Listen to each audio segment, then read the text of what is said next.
यदि आप में से किसी को कुछ पता है तो कृपा करके बताइए। कभी कभी समस्या के साथ ही हल होता है हनुमान। ये घात राक्षसों से मिला है, इसका हल भी राक्षसों के पास ही होगा। अर्थात ये है हनुमान, पिछली बार इंद्रजीत पूर्णतः चोट खाकर गया था, परंतु इतने शीघ्र वो शक्तिशाली होकर लौटा। कदाचित उनमें से किसी के पास शक्ति अस्त्र के घात का हल होगा। एक है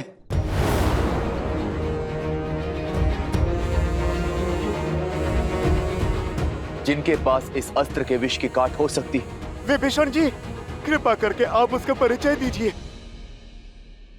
लंका के राज्य वैद्य सुषेण, केवल उन्हीं के पास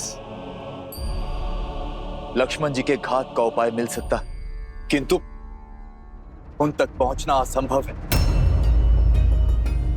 राक्षसों का मेला होगा, उनकी सुरक्षा के लिए लंका के भीतर घुस राक्षसों से बचकर उन्हें वहां से लाएगा कौन?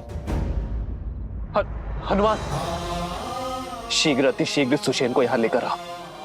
जी प्रभु, आपकी इच्छा मेरे लिए जीवन का लक्ष्य है। विभीषण जी, आप मुझे बताइए, लंका में कहां मिलेंगे सुषेण? जय श्री राम।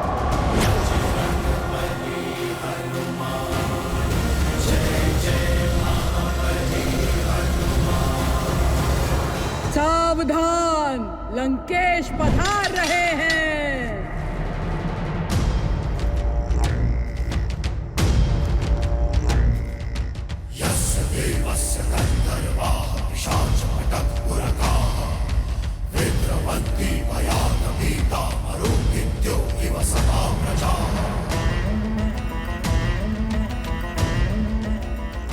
कुछ अनुभव किया सीता?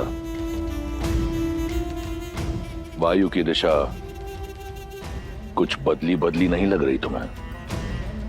आज तुम्हें राम के शिविर से विजय घोष की ध्वनि नहीं, करुण रुदान सुनाई देगा। तुम्हारे मुख को देखकर लगता है कि तुम अब तक इस शुभ समाचार से वंचित हो। तुम्हारे लिए तो अशुभ ही है, परंतु बता देता हूं, मेरे प्रतापी पुत्र लंका के युवराज मेघनाद ने दशरथ के पुत्र राम के अनुज तुम्हारे पुत्र जैसे देवर को मार गिराया है।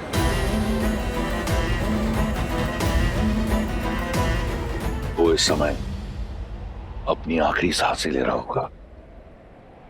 लक्ष्मण भैया,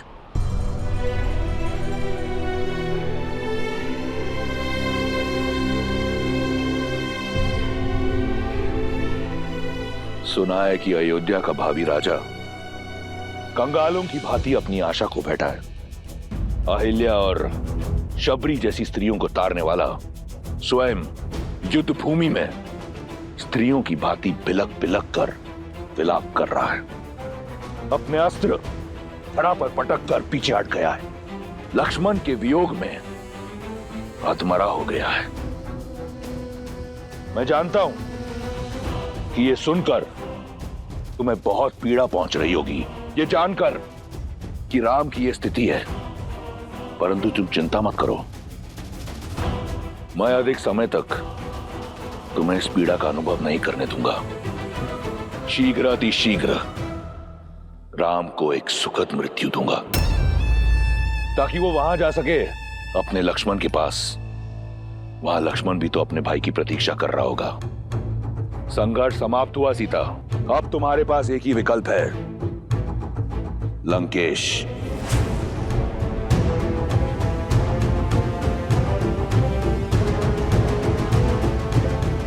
अपने भ्रम से मेरा विश्वास नहीं तोड़ सकते तुम रावण। मेरे श्री राम मेरी आस के सागर है, मेरे विश्वास का स्रोत है, और जब तक मेरे श्री राम है लक्ष्मण भैया को कोई संकट छू भी नहीं सकता। मेरे श्री राम लक्ष्मण भैया को बचाने के लिए कोई ना कोई उपाय अवश्य खोज लेंगे। विश्वास बड़ी घातक माया है विश्वास की। संपूर्ण संसार रघुवंशी की मृत्यु पर मौन है, परंतु तुम्हारा विश्वास कहता है कि उसे कुछ नहीं होगा। कौन बचाएगा उसे? मेरे इंद्रजीत के भ्रम शिरास्त्र ने सभी वानरों को नष्ट कर दिया है। अब कोई नहीं है राम के पास।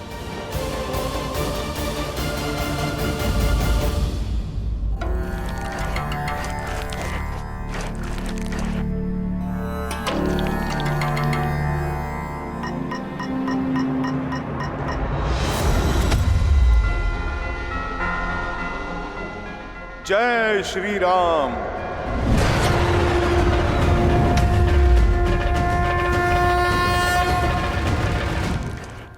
वैद्य सुषेण, शीघ्र औषधि दीजिए, बहुत से सैनिक घायल हो गए हैं। शिष्य। ओ, तो ये है सुषेण वैद्य।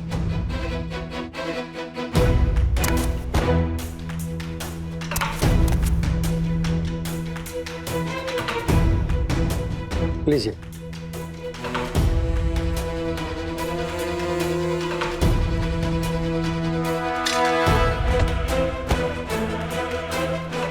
अरे बड़ा विचित्र कीट है, कभी देखा नहीं। बड़ी शीघ्र भूल गए, मुझे ठीक से देखो। अरे मुझे पहचानो, मैं तो वही हूँ जिसने तुम्हारी ये लंका जलाई थी, वो भी 2 बार।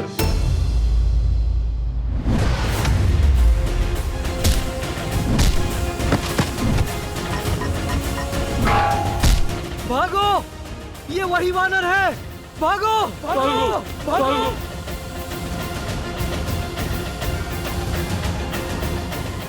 वैद्य जी, आप चलिए मेरे साथ। आइए। मुझे मत मारो, मैं सैनिक नहीं, राजवैद्य हूँ। आप इसीलिए जीवित हैं। आप चलिए मेरे साथ। कहाँ? मैं लंका का राजवैद्य हूँ। मेरी समस्त जड़ी बूटियां, सामग्री यहीं पर है। उचित है, तो फिर सामग्री के साथ ही ले चलता हूं मैं आपको।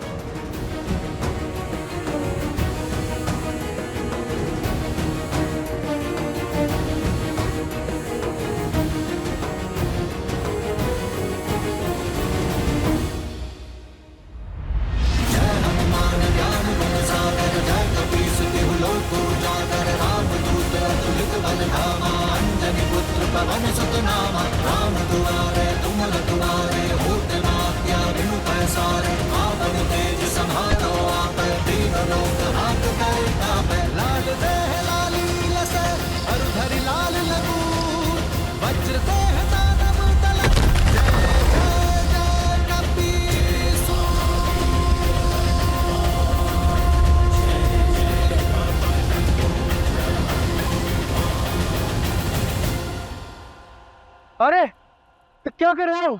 कहाँ ले जा रहे हो मुझे? बताने का समय नहीं है, बस आप यूं समझो वैद्यराज कि आपका उद्धार होने वाला है। जब मारना ही नहीं है तो कहाँ लेकर जा रहे हो? क्यों ले जा रहे हो? क्या काम है? बहुत काम कर लिया, पर आप रहे राक्षस ही। अब राम नाम जाप करने का समय है। जय श्री राम। बचाओ, बचाओ, कोई है? बचाओ, रक्षा करो मेरी। जानती हो सीता, जब जल का स्तर घट जाए तो कमल का पुष्प अपनी नाल छोटी नहीं करता, इसलिए उसका नाश हो जाता है। यही स्थिति तुम्हारे अहंकार की है। इतना समय बीत गया, परंतु तुमने अपना अहंकार नहीं त्यागा, और त्यागोगी भी कैसे? तनिक देखो, तुम रावण के यहां एक बंदनी हो, परंतु तुम्हारे रूप में कोई अंतर नहीं आया, और रूप और अभिमान का बहुत गहरा संबंध होता है। अब समय आ गया है कि तुम उस अहंकार को और बढ़ाओ,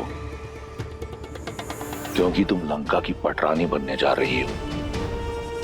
अपने इस भ्रम को त्यागो सुंदरी। मेघनाथ की शक्ति अस्त्र का कोई तोड़ नहीं। लक्ष्मण की मृत्यु के बाद राम का साहस भी दम तोड़ देगा। अब स्थिति को वो नर क्या, स्वयं तुम्हारा नारायण भी बदल नहीं सकता। बचाओ बचाओ, पहले कोई है मेरी सहायता करो, रक्षा करो मेरी।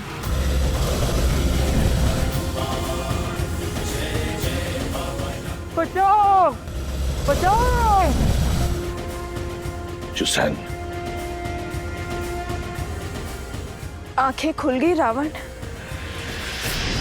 अभी तुम्ही ने कहा ना कि मैंने अपना पुत्र लक्ष्मण को खो दिया है।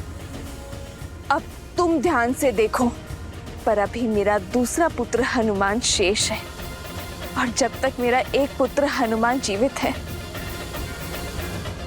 मेरे दूसरे पुत्र को कुछ नहीं हो सकता। पावन है, वेग और दिशा कब बदल ले कोई नहीं जानता। और अब तो पवन पुत्र हनुमान लक्ष्मण भैया और मृत्यु के बीच में खड़े हैं। कहा था ना मैंने, श्री राम कोई ना कोई मार्ग अवश्य खोज लेंगे। कमल की नाल का उदाहरण उचित दिया था तुमने रावण, पर तुलना अनुचित है। वो कमल तुम हो, बलहीन होने के बाद भी अहंकार नहीं खो रहा। सीता रावण की हो जाए, वो समय कभी नहीं आएगा, पर तुम्हारे पास बहुत कम समय शेष है रावण। श्री राम से क्षमा मांग लो, ब्रह्मजाल से निकलकर सत्य को स्वीकार लो, अन्यथा राक्षस कुल का विनाश होने में कुछ चंद्र रात्रि ही शेष है।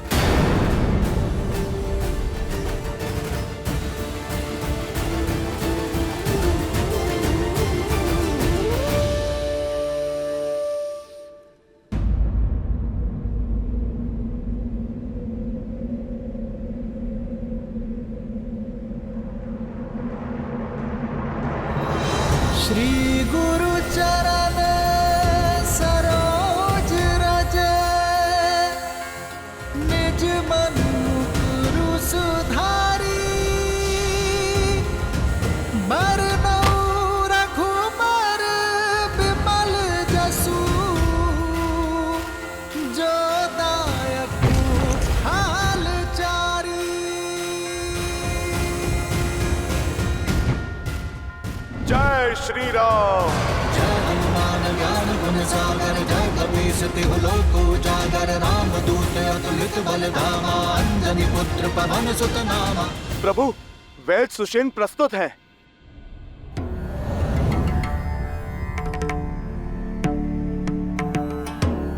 ये उचित नहीं है विभीषण जी।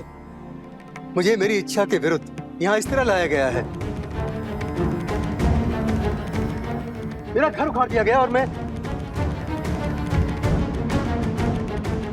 प्रभु, मैं वैद्यों को जानता हूँ। अपनी औषधियाँ और उपकरण लेने में समय लगा देते हैं, और प्रभु समय मेरे पास था नहीं। सुषेण जी, समय जटिल है। लक्ष्मण जी की मूर्छा तोड़ने में सहायता कीजिए। मैं विभीषण नहीं जो लंकेश के विरुद्ध शत्रु से जाकर मिल जाऊं। मेरी निष्ठा अभी भी लंका के लिए ही है। मुझे मृत्यु स्वीकार है, लेकिन शत्रु का उपचार नहीं। मैं अपना राजधर्म कदापि नहीं छोड़ सकता।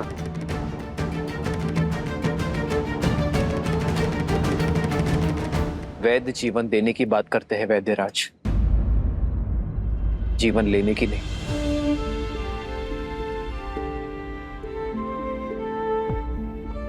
रही बात धर्म की, तो धर्म का अर्थ, पद और परिभाषा परिस्थिति के साथ बदलती है। एक लंका का निवासी होने के नाते लंकेश की निष्ठा करते करते अपने कर्म के धर्म से मुंह मत फेर लीजिएगा। हनुमान का आपको यहां लाने का मार्ग जटिल अवश्य था, किंतु प्रयोजन में धर्म है। आपको एक शत्रु के रूप में नहीं, एक वैद्य के रूप में यहां लाया गया है। आप जानते हैं इस लोक में एक वैद्य को ईश्वर का स्थान क्यों दिया गया है? क्योंकि एक वैद्य ईश्वर की ही भांति मित्र या शत्रु में भेद नहीं करता। जो आस्था से सहायता मांगता है उनकी वो सहायता करता है। आयुर्वेद कहता है कि एक वैद्य का कर्म केवल एक राज्य की सीमा तक सीमित नहीं रहता। वैद्य का कर्तव्य संपूर्ण समाज, समस्त संसार का हित होता है।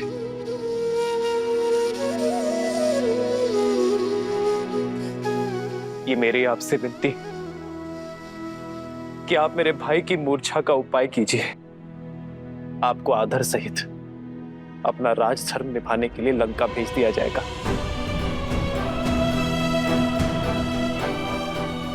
यदि आपके प्रयास ना करने के कारण मेरे लक्ष्मण के प्राण चले गए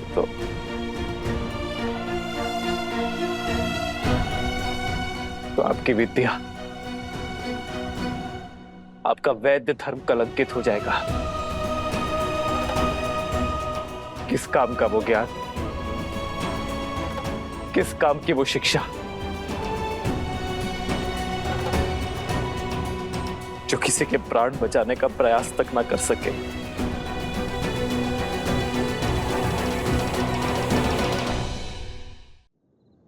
रघुनाथ, मैं शत्रु पक्ष से हूं। आप मुझ पर इतना विश्वास कैसे कर सकते हैं? मैं यदि आपके अनुज के उपचार के बहाने इनकी मृत्यु का मार्ग ही ना प्रशस्त कर दूं। मैं एक शत्रु से सहायता नहीं, एक वैद्य से उपचार मांग रहा हूं।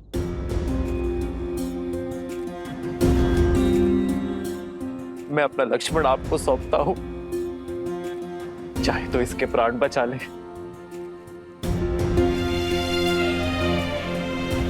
और चाहे तो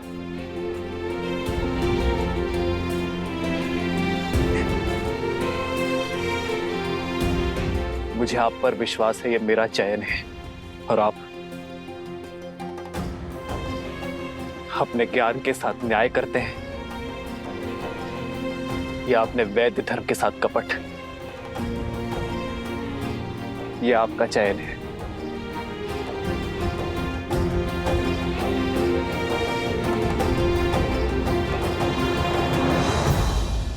जो कुछ भी सुना था वो असत्य नहीं था।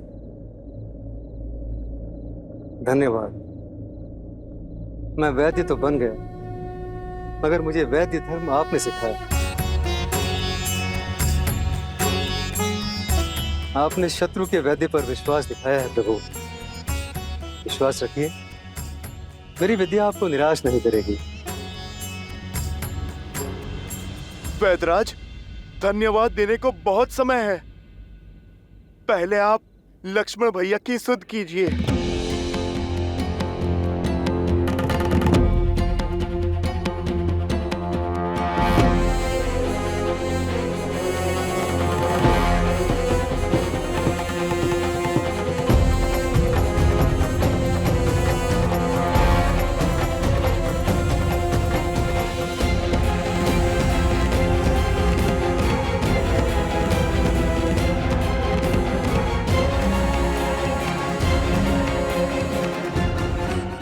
क्षमा करें रघुनंदन,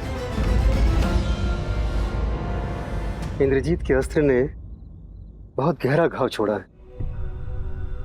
न इनकी हृदय गति में नाद है, न श्वासों में प्राण।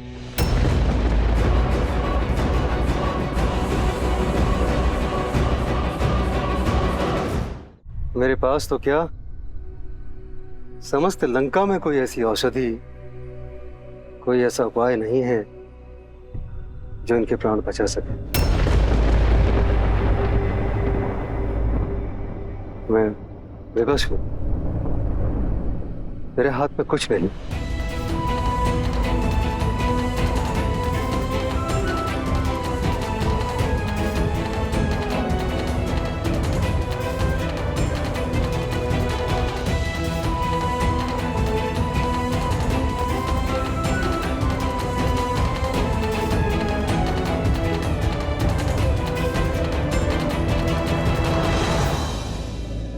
इस पूरे ब्रह्मांड में मेरे लक्ष्मण के प्राण बचाने का कोई तो उपाय होगा।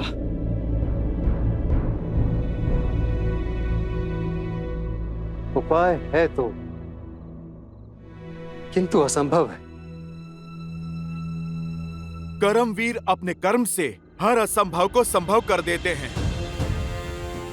वैदराज, आप तो केवल मार्ग बताइए, उस पे चलना मेरा कर्तव्य है। हनुमान, कार्य सरल नहीं, महाकठिन है। और उसके अतिरिक्त सबसे बड़ी कठिनाई तो समय का अभाव है।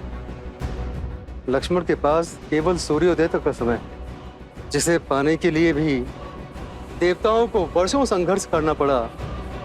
तुम उसे सूर्योदय से पहले कैसे ला पाओगे? आप बस उपाय बताइए। सुदूर हिमालय के द्रोणगिरी पर्वत पर कुछ अलौकिक और अति दुर्लभ औषधियां हैं प्रभु, जो समुद्र मंथन के समय प्रकट हुई थी। यदि सूर्योदय से पूर्व वे औषधियां प्राप्त हो जाएं, तो लक्ष्मण के प्राण बच सकते हैं।